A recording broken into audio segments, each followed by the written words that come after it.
Hello, Line Cook Nation. This is Ray DeLucci with the Line Cook Thoughts podcast. Hope everyone is doing well and staying safe. Welcome back to another episode of the show, and I'm very excited for today's guest. Before we get into it, just a friendly reminder that every Monday I put out a newsletter called Prep List Items. This newsletter is for anyone in the food industry. It's a 2 to 3 minute read on 3 to 4 stories that I find interesting. I send information, industry updates, new technology, new ingredients I've found, anything that I find that helps me throughout my career or just personal day-to-day stuff related to cooking. So go check it out. Go to linecookthoughts.com, put in your email, and hit subscribe to the Prep List Items newsletter. It has a 70% open rate right now. So really, for those who are receiving it, are really enjoying it. So go check it out at linecookthoughts.com. Also, if you're listening on Apple or Spotify, please leave an honest review. It helps me out a ton, lets me get more traction, and lets me know what you like or dislike about the show. My guest today is Crista Aladjadjian. She is a former chef and restaurant operator who is now an industry leader in digital marketing and media. After helping concepts like Umami Burger and SunLife Organics become the beloved restaurants they are today, Crista stepped into the world of food media as the culinary director of We Are Cocina. Through Cocina, she became an expert in storytelling, content distribution, media monetization, and branding. Today, she's built an incredible roster of clients that include Chef Aarón Sánchez of MasterChef, Chef Daniel Shemtob of Food Network and Tastemade. I may have said the last name wrong. I apologize for that. The Emeril Legasse Foundation, multiple award-winning brand The Lime Truck, and more. She is also the CEO and founder of Mezze Origin Spices, a newly launched spice company inspired by her deep love of travel and culture. I do want to say thank you to Crista for coming on the show. It has been a minute since I first reached out, and I was very happy to have her on. We discussed a lot in this episode about food marketing. I think there's a lot of misconceptions and a lack of understanding of how important food marketing is. And Crista really breaks down what to look for in good food marketing versus bad food marketing, kind of what her roles have been, how you should be targeting different audiences, and so much more. If you are anyone that is doing anything in food business, this episode is essential. It is very important to know how to market your product, how to get the word out there, and how to get customers to notice you. So check out this episode. I really hope you enjoy it. I really hope you enjoy our conversation. Crista, thank you so much. I am putting the link to all things Crista down in the description of this podcast, so go check it out and visit her work. And thank you all for listening. Here we go. Oh, awesome. So welcome to the podcast. If you want to start out by introducing yourself, that'd be great. Sure. I'm Crista Aladjadjian, and I am a food marketing, business development, and media expert. Awesome. Well, thanks for coming on the show. Definitely excited to chat. Been following you for a while on Instagram. I know we've connected here and there. So excited to have you on the show finally. I'm excited to be here. Thank you so much for inviting me. Of course. So it seems like you wear a couple of hats, and I obviously will get into kind of the work you've done. But if you could just give a brief, maybe 2 to 3 minute background on your work or your career so far, I think that'd be pretty helpful to lead the conversation forward. Sure. So, you kind of nailed it. I wear a lot of hats. Marketing and for food and beverage, I think kind of requires that. So you have to be an expert in content, you have to be an expert in tech, and you have to be an expert in distribution. So, I actually started off my career in operations, and then I made a shift about 10 years in for various reasons. And I landed in the position that I'm in now, which is mainly working as a director of marketing or head of digital marketing for food and beverage companies. Awesome. That's good to hear. And so what drew you to food marketing? I mean, you said you're in operations. What kind of led you into going into food marketing?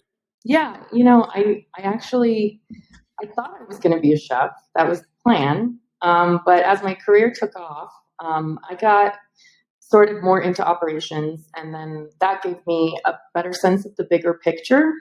So with that kind of, holistic view on the industry, I recognized that there was this huge hole that needed to be filled. There was amazing people with great talent that I noticed weren't getting nearly the same amount of recognition as they deserved to, just because they didn't have the resources or the budget that these big corporations do to have access to all those amazing marketing tools. So, I thought to myself, this is an opportunity for me to serve my industry that I love so much in a really powerful way. So I made the shift. Okay. you talk about obviously like people that need help with marketing. I think a big thing, there's a lot of missing points in the food industry, or a lot of things that we lack that other maybe industries have. And I do think marketing, especially on a restaurant level or just on a smaller food business level, can be very difficult. And obviously there's ways to go about doing it. For you, looking at maybe like the restaurant industry in particular, or just food businesses, like chefs, what are some of the key things you look for when building out a marketing plan for someone? Like, how do you approach each different business or person that you're going to make content for or do marketing for? Yeah, that's a really great question. We live in a world where like David Dobrik's Pizza is winning over the like local North Indian restaurant that's been in business for 30 years serving their community. That's a bummer, right? Great food should always win. So I think it starts with my approach to every single brand that I work with or business that I work with. You have to really first understand your product, and then you really got to know how your product is unique from everyone else's. Like, what are your unique value propositions? So once we've clearly identified what those are, that kind of becomes the lens through which all of our material kind of passes through. And that gives us like a really clear brand. It gives us really clear messaging. It gives us a really consistent like tone with our audience. And then we can really start to build a community around that. Okay. And in regards to like looking at different platforms, so let's just use an example of I'm guessing you've done like work with like food businesses that maybe it's like CPG or something in that realm, or is it all been like, you've done, okay. So let's go with that. So say you have a business in 2023 that comes to you for marketing assistance, comes to you for you because they want to grow their brand, get more traction, make more money, obviously. What are some of the channels? What are some of the places you're looking at doing the marketing on? Is there a specific channel that you really enjoy? Is there a specific social media platform you really like? What are you looking at right now in this, like in the 2023 era of food marketing? Yeah. I think the number one most important thing to kind of look at before you decide like, oh, should I launch a TikTok? You have to be able to do it sustainably. Like, if you can't keep up with the consistency of posting, then your presence on that platform is not going to serve your business, and you're going to waste a lot of precious time and valuable resources, trying to be on a platform where you're never going to really be able to fully optimize. So first you have to see like what your abilities really are as far as like how diversified you want your portfolio to be.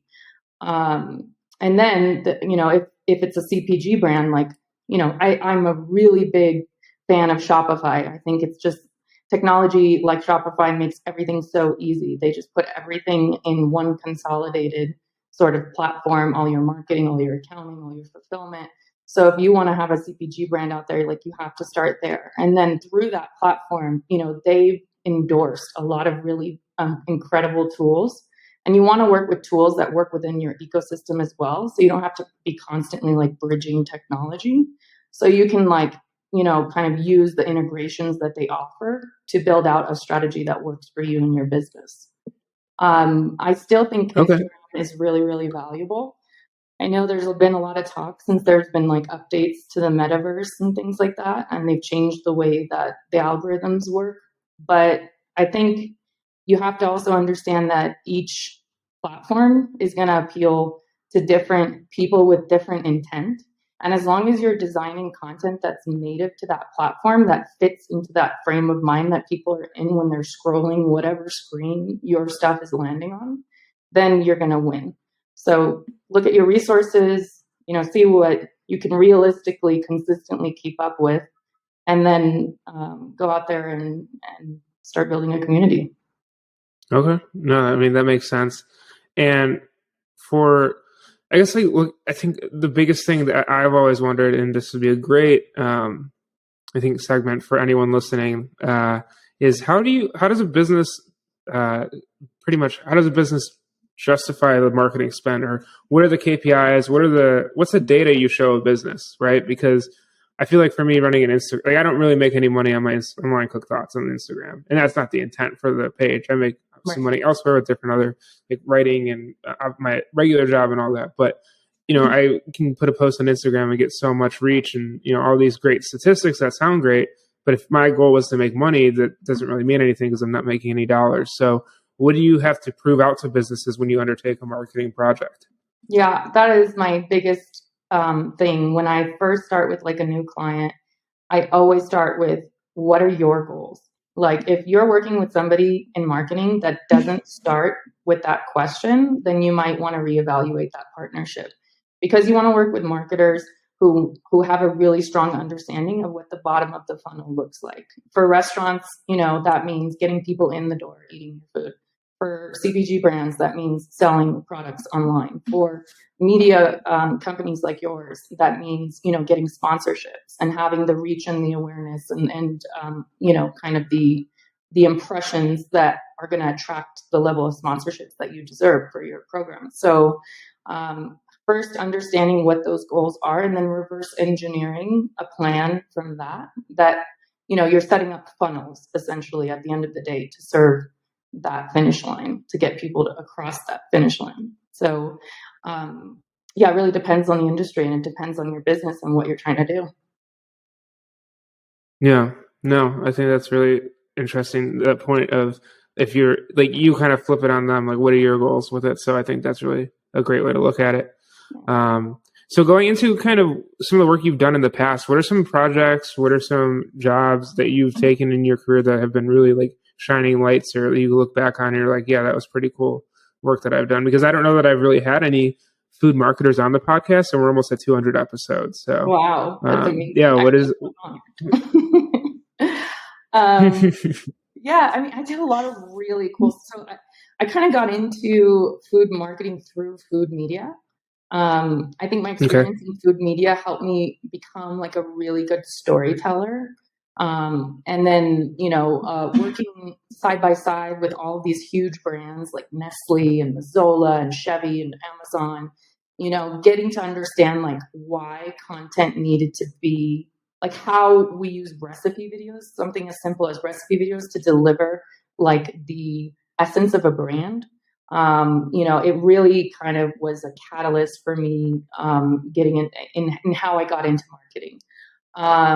So working in food media, though, I got to do a lot of really cool stuff. I got to, do collaborations with Sunset Magazine and Tastemade. And I think my proudest achievement was I got to be the culinary director of a show, El Sabor de Aarón. It's a Spanish language cooking competition show, and starring the indomitable El Jefe himself, Chef Aarón Sánchez from MasterChef. So getting to having him like trust me with his vision, being able to like connect with my Mexican roots like never before, and build a show that was like uplifting the community. It was just really, really inspiring, and I learned so much through that adventure. That's awesome to hear. What do you think about your ability to navigate Made Chef trust you with that project? I think a lot of folks who maybe step into the media side of the food and beverage industry maybe forget that at the end of the day, we're all just chefs. We're all just cooks. We're all just trying to make great food. And they get caught up in like the buzz. And I think I really like honestly stayed true to who I was in the beginning of my journey.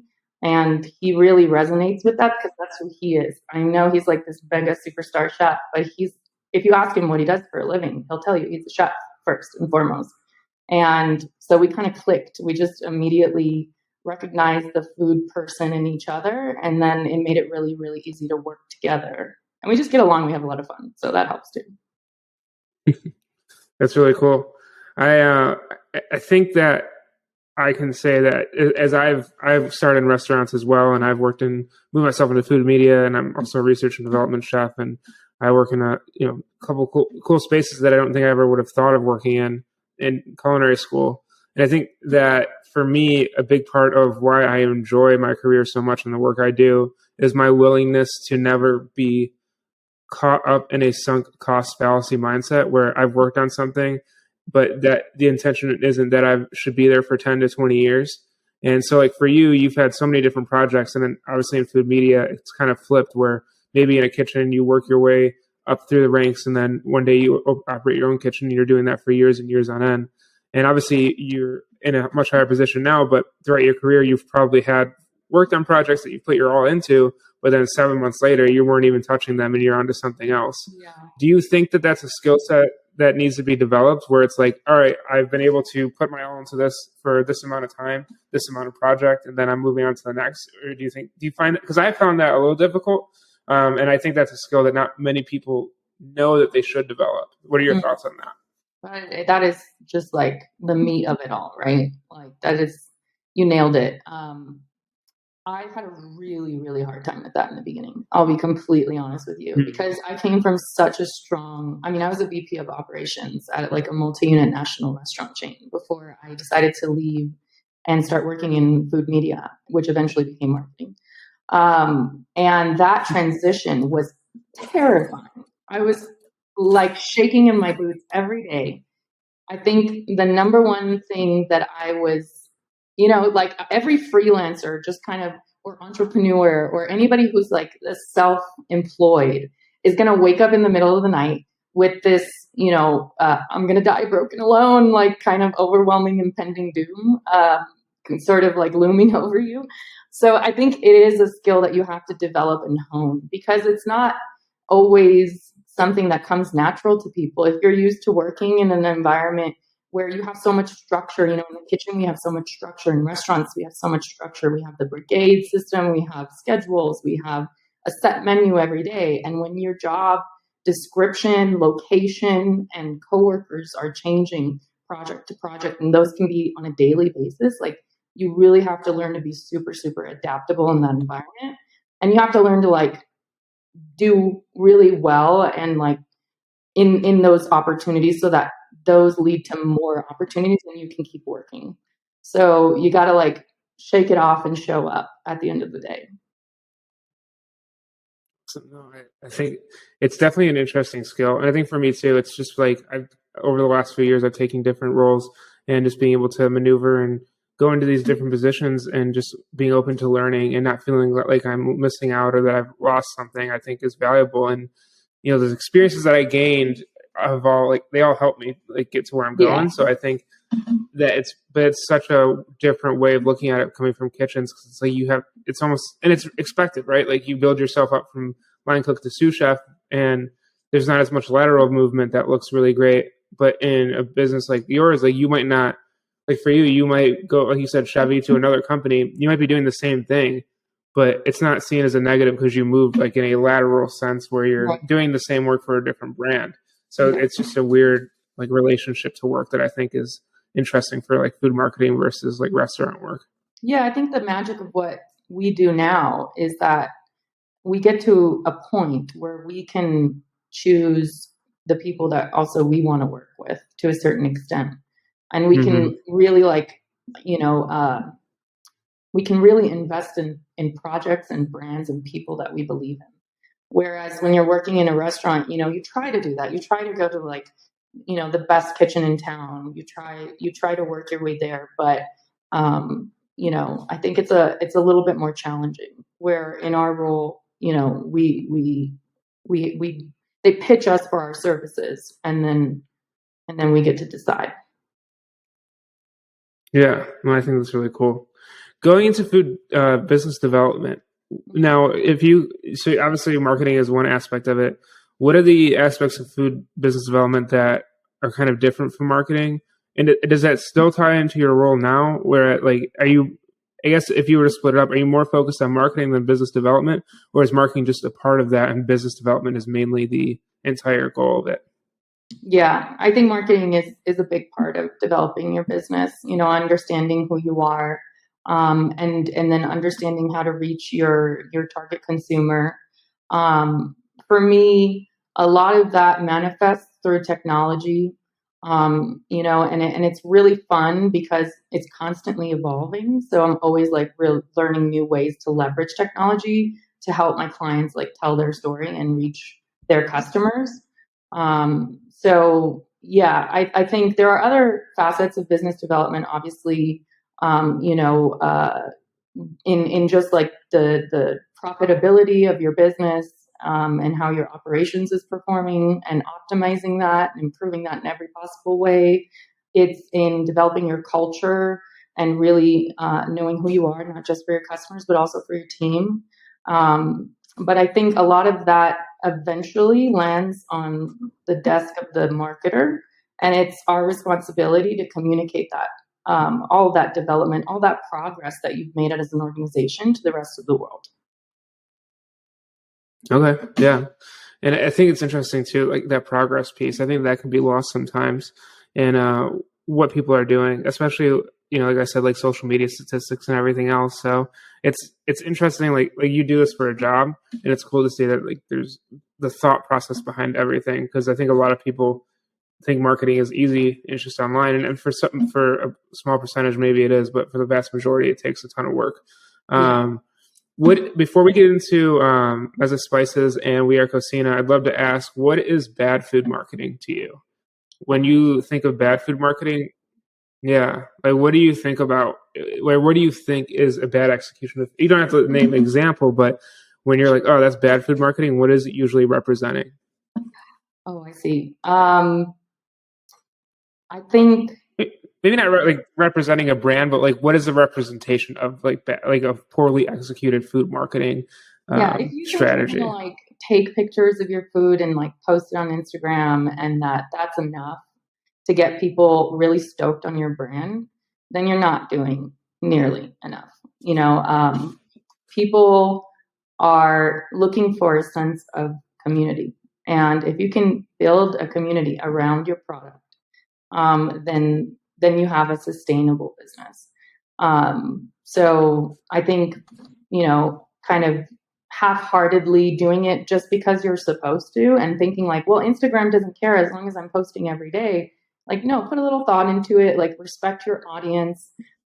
They're smart. They have plenty of other content to choose from, like, do from an authentic place, do the best that you can to serve them, and then they'll be your champions. They'll be your brand ambassadors, and they'll have a sense of ownership in your success, and they'll catapult you to the next level. You won't have to do it yourself. So I think bad marketing is like half-hearted effort, and then also like inauthenticity. Just like, oh, cheese pulls are really popular. Let's make a bunch of cheese pulls videos. And then, like, how many cheese pulls can the world do? At the end of the day, if you really want to resonate with people and you want to get them in your door to your cart, to buy your product, then you have to connect with them on a much deeper level. It's actually funny you bring up cheese pulls. So I just saw a commercial. I think it was on YouTube. I don't remember where it was, but they'd had a cheese pull, and it literally looked like Spider-Man's webs because there was so much like different strands. It was like disturbingly crazy cheese pull. I was like, that looks so fake. Like I wouldn't want to eat that. It's just like sticking to like the pizza. So that's funny. It's like how like just the people that go so over the top with their content, and they're wasteful, and it's like, sure, you're gonna get a lot of likes on that one video, but no one's gonna know who you are in 6 months from now. You know what I mean? Like if you tell a meaningful story, then people will remember you, and they'll want to see you succeed. They're going to be invested in your success, and that's how you win at the end of the day. As a content creator who hasn't never really gone viral, but has been doing this for 4 years, I think it's been really cool for me to. I think I do focus on a really different niche, right? Podcast, telling stories, positive stories in the industry, in an industry that's dominated by like kitchen culture and Kitchen Confidential, and of course of Bourdain, but he even renounced a lot of the stuff in his book. But I think for me though, like the goal has always been to just put out content that I think is valuable for the audience, that I think is really enjoyable to make, and is really just something that like I've had growth, I've had traction, but my goal has never been to like chase trends. And to do that is what marketing kind of is sometimes. How do you balance that out? How do you balance like I think I see so many people, even influencers who were like on TikTok, had nothing to do with food, are now doing the quick like cooking videos where like it's like really quick shots of like smashing garlic, then it's going like tomatoes into a pan. And then how do you like balance like trying to be trendy with like oversaturation of it? Yeah. Yeah. That is a really, really good question. And I think the best example of that from the work that I've done is with Chef Aarón.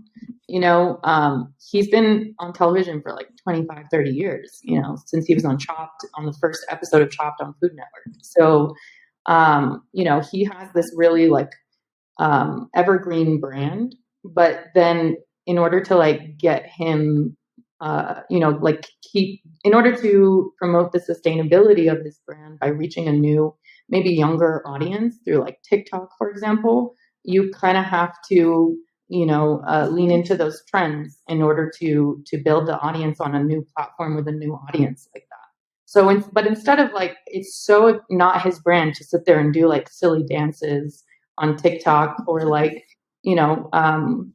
slap his chef in the kitchen with a tortilla or whatever. So, we find the trends that are authentic to who he is, and the message that he's sending as a brand, as a personal brand. And then we do that. And then that's how you grow, because it doesn't seem like forced. It doesn't seem like you're trying too hard. And there's a really good example of that when, we do these like duet videos with with the Latin recipes that we find on TikTok. And, like Gordon's really famous for that. And he'll like rip people apart and, oh no, you donut, whatever. And we did a couple like negative reviews on Aarón channel. And then people were so unhappy because even though that's like what works for Gordon, that's not Aarón brand. He's like the guy who like loves everybody up. He's super, uplifting, and, he supports everyone. He's always rooting for the underdog. So, we had to shift our strategy so that it was more about uplifting our community than it was about doing what was working for other celebrity chefs like him. And it ended up taking off and people loved it. Yeah. So if that can kind of be like an example of what you're talking about. Yeah, no, it's interesting. And obviously like, I couldn't imagine the pressure. Like, I just give you a ton of credit, and everyone that works with you a ton of credit. Like I said, I do line cook thoughts for fun. It's a hobby. Like, any money I make is through freelance writing, through I just do it for pure fun. I love it. And I don't know that I've ever put that pressure on that it needs to deliver income to me. But I feel like as soon as there's income and people are buying stuff, and I don't think it's wrong. Like, maybe at some point, like, I'll really, really focus on that. But for me, my enjoyment has just been like, yeah, I get to do this thing and like, that's cool. But I couldn't, like, I would be so stressed all the time having to like take someone's money and like get people to like think, like, that just seems such a tough thing to do over and over and over again, because you have to be so current. Yeah. And it's also like an added challenge of it, I will say, is that everyone thinks that they know how to do marketing. So it's like, well, I can just hire my like nephew who just graduated college and he'll do it for free. I was like, great, good luck, let me know. And then they'll always like end up calling me at the end of the day. So, but you got to get them through that, initial hump of like, I'm here to help you, But I think what you're doing here with Line Cook Thoughts is really, really awesome. Seriously, like, I wish something like this existed when I was in the kitchen. It was a long time ago. And like you said, that there wasn't a community like this, especially not for women in the kitchen. So it was just so refreshing when I came across your page. And, if you decide to monetize your content later, you're going to have such a strong foundation of fans that, are really going to root for you because you've done the work, because you've been authentic, because you've told important stories, and you've checked like every box that like good marketing starts with. So I'm really excited for your future. Thank you. That means a ton to hear. Really, because I think it's like a lot of. I was actually in a group call yesterday with some other creators. We like have this call once in a while, and it's just like rewarding. Like, you put a lot of work in, and then it's just like, yeah, like you're doing it. Like, what are you doing it for? Why are you in it for? I've met a lot of people over the last few years who want to start a podcast, want to start blogging, want to start like newsletters, and they think they're going to get money off of it, right? And honestly, like, that was my thought in the beginning. I was like, okay, maybe I'll make money off this. But as I started to grow with it, I was like, no. But I've said this so many times in the podcast, like my freelance writing brings me a really great side income, like income that's impacting me to be able to pay off college loans and all That's these different amazing. things. And that all came from the podcast and like guests I've had on. Like I've had 3 connections that have given me like really great writing opportunities. So, I mean, I get it. I'm sure there's so many people that have watched Gary Vee and like totally know how to market now. So, and I won't lie. One of the big, when I started podcasting, he was like my guy I was listening to, but I think he's good in sometimes, but he's definitely, I've seen so many people like, oh, I've seen Gary Vee, I'm going to start a podcast. And then like 3 days later it's gone. But, real quick, I do want to, before we hop off, I know we're running short on time, did want to talk about We Are Cocina first. What is that? Could you explain that to the audience what that is? Sure. So We Are Cocina is a digital media company. Well, it started off as a digital media company dedicated to uplifting the Latino community through food. And then since it's graduated into a full-blown production company, we do incredible partnerships with brands and as marketers. And we've just become this like amazing organization with 3 really cool pillars that serve, that are all related to food in some way. So Aarón was actually the co-founder of that company, and that's kind of how we started working together because I was the culinary director for We Are Cocina. So I started off, helping them develop, produce and direct recipe videos for their channel, and then eventually we started making television shows, and like it really took off. So it's an amazing company that does a lot of really cool stuff in the Latin community. So everybody check them out.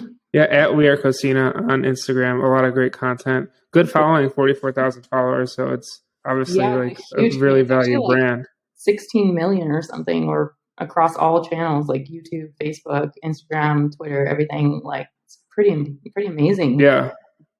So really cool. It's a big presence. Yeah. And it just like a lot of the reels you all put out, and a lot of the content that you all, I'm looking at right now, it's just, and doing prep for this, it is really awesome to see all that. So, and then quickly, Mezze spice. Am I saying that right? Mezze spices or Mezze spices? Yeah. Got the name. All right, cool. Yeah, Mezze Spices is my passion project. I'm the CEO and founder of that. It's a spice company, and we curate spices by cuisine. I'm a huge traveler. That's cool. Bourdain is God to me, and I really wanted to, bring the experience of travel home for people. And I felt like spices was the perfect way to do that. And to give, folks an idea of the base or the foundation of like regional cuisines from around the world that especially maybe don't get the recognition or don't have the same level of popularity as some of the others. I wanted to highlight those cuisines and really bring them home for people in a really approachable way. So we do these really cool curated spice kits where we give you like the 6 foundational spices of different cuisines. So that's awesome. I think that's such a cool idea. What's your favorite cuisine spice kit, starter kit? Well, we started with the Middle East because I lived there for 8 months and I'm half Middle Eastern, and I'm a huge advocate for culture. I'm sure, as you can tell, between Cocina and Mezze, like my culture means everything to me. So after doing the Cocina project for, so many years, I really wanted to do something for my Middle Eastern side. And I thought that, so I was living in the region and it's like, I got to get this home to people, like the smells of walking through the souks in the middle of the day, like people would love this. So I worked for like 3 years to find an incredible partner that could bring in the spices and mill them on site and, package them really beautifully. And I think out of the kit, my favorite spice that we sell is probably our cumin. And cumin's such like a common spice, but we have this beautifully fragrant, like crazy delicious cumin that I'm obsessed with. So I loved it. This is like not, my heart's desire is just like all the things I ever want to do in my life are being fulfilled through this project. and I get to use all of the amazing knowledge that I've gained through marketing and media to kind of build that brand. So it's full circle. It sounds like a part 2 just going into you building that is due on the podcast at some point. I think that'd be cool. It was not easy because it was all during COVID, and I'll just leave it at that. It was really hard. Cool. Awesome. Well, thank you for coming on the show. If you want to share everywhere people can find you, your work, I know there's a good amount, so that would be the time to do it is now. Sure. I don't know how to. I don't really like promote my personal Instagram, but that's fine. Should I just talk about? I guess we could do just like I guess I could just read off the tags real quick. Yeah, the lime truck. The lime truck. Chef Aarón Sánchez at Mezze Spices, at We Are Cocina, and at Brand Grub. And then her, just a bunch of stuff all over. So go check all that out. It's all there. I should probably change my Instagram handle as a marketer. I have the Hey. Yeah. Awesome. Well, Crista, thank you so much for coming on. Thank you so much for having me, Ray. You are an absolute delight, and I'm so proud of the work that you're doing. And I love this business, and I love that you've built such an amazing community around it. So thank you. Thanks for having me. Thank you. Of course. So there you have the interview with Crista Aladjadjian. Thank you all so much once again for listening. Crista, thank you for coming on the show. Be sure to go check all her work using the links in the description of this episode. And as a reminder, prep list items every Monday. Go to linecookthoughts.com, put in your email, and hit subscribe. And lastly, if you're listening on Apple or Spotify, please leave a review. Thank you all for listening to this episode, and I'll see you on the next Line Cook Thoughts podcast.